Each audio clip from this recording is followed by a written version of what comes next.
kaka dwarore. Korka kori in kaka jagoro ma Kuppet bade ma Kisumu, be usechung' korgi ere gimiyo mana tamalo matin kende mano kotudore kod sir musebedo kusiro godo jopuonj JSS e kedo makoro gintiere godo sani ka gikedo mondo ndikgi e yorno mongirore. Awangi.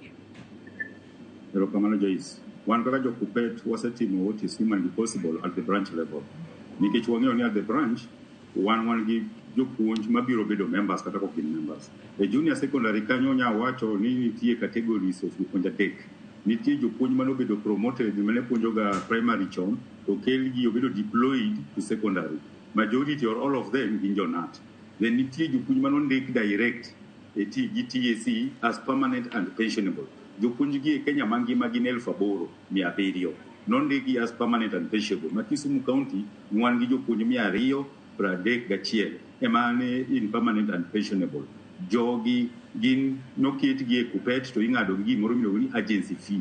Nyiso ni pesa gi pod ok chopnwa kae, pod lal mane wi yamo kanyo. To wakedo ni pesa jo agency fee go dhi bedo converted to union dues. Then nitie the third category makoro wakedo ni ahinya miluongo ni jo intern.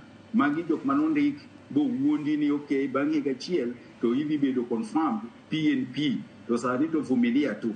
Koro nwawacho ni ka gien kamano to souru asoya wiu emomiyo jamogol moro mane studio kanyo wacho nang'o ni ng'eny gi noweyo tije madongo dongo to mane nadie ka gin gi hope ni dhi ndekgi.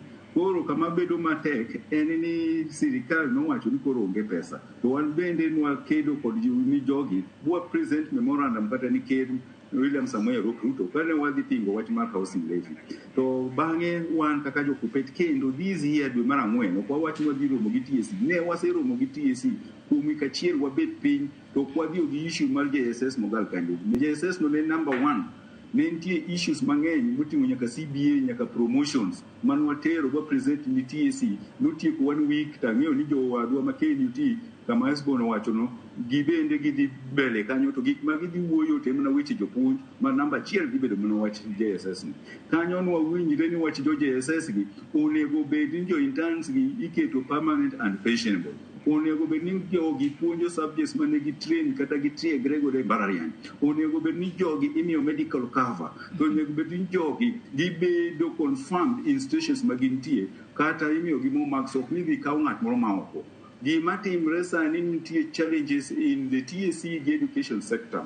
Seche ma wawuoyo gi about OSS gi wang'eyo maber ni nitie gik moko kaka jopuonj moko mindiko illegally through false recruitment miyo ka impis to barua. Koro magi be gik moko mwafight to kwanyal weyo mwanda ni wala oliech to wil ni koro waneno mwanda. Koro wan kaka jo Kuppet wawacho ni sani gima duong' kabisa en ni jopuonj gi nikech doho nyose pronounce itself. Let us respect the court order nikech magi jopuonj mabe puonjo nyithindo how to respect authority. They are not going to respect authority ka gin giwuon. Sirikal is not expecting authority. Koro work mar is justified. To wan kang wadhi waromo gi TSC ok wanyal wacho ni jo intern gi ok gin member wa nikech TSC be motamre ng'ado gi kata 200 moro mapin ma nyalo dojo membership. Wabacho no problem kedo nigi nikech kok wakedo nigi onge ng'ama biro kedo nigi wan gi recognition agreement mar wawuoyo about our members. To TSC be ung'eyo ni jogi are not members ko giketo gi kanyo deliberately. Koro gitemo ni mondo gihinygi. Wan ok wabi yie ka jo wahinyre mana kaka lakteche ni fight for rights of members give me when interns go one union kai kata TSC watch my intern en alliance thing nikech oonge one give me teaching practice jogi kane ni colleges kata mbalariany ni giwuok oko bagi dhi timo teaching practice magi bedo gi assessed bagi satisfy the board of the senate bo migi degree ni gidhi gipuonji. Koro ka sirikal okawo gibolo ko gini gin koro gin interns mano en hinyogi to hinyo nyithindo. Kwa hinyo nyithindo wadhi hinyo generation mabiro. Koro waneno ni jogi onego mi their rights by July.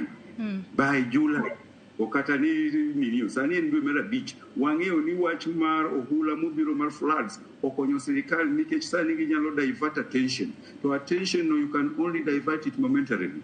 Do skunde idhi yaw bang' wige 2 to wadhi dok e school to wadhi wacho ni jo JSS gi giduogo e school as who